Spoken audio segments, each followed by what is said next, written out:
award goes to, and the category is Best Dairy Product Manufacturing, Karimnagar Milk Producer Company Limited, Dr. Rajeshwar Rao, Chairman. May we have the AV, please? Karimnagar dairy పాల సేకరణ మరియు అమ్మకాలలో పురోగతి సాధిస్తూ మొత్తం తెలంగాణ రాష్ట్రంలోని అగ్రశ్రేణి డైరీగా అవతరించిన కరీంనగర్ డైరీ అక్టోబర్ 16, 1971 స్థాపించబడింది.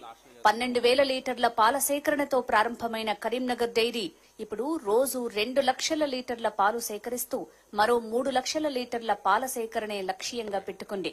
పాలను సేకరించిన 24 గంటలలో వినియోగదారులకు అందజేయటం కరీంనగర్ డైరీ ప్రత్యేకత.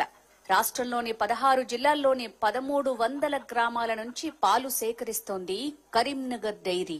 1,00,000 మంది పాడి రైతుల కుటుంబ సంస్థగా పేరొందింది కరీంనగర్ డైరీ. తెలంగాణలోనే నంబర్ 1 డైరీగా కొనసాగుతోంది కరీంనగర్ డైరీ. శ్వేత విప్లవానికి చిరునామాగా నిలిచారు కరీంనగర్ డైరీ చైర్మన్ రాజేశ్వర్ రావు. వారికి ఇవే మా శుభాభినందనలు.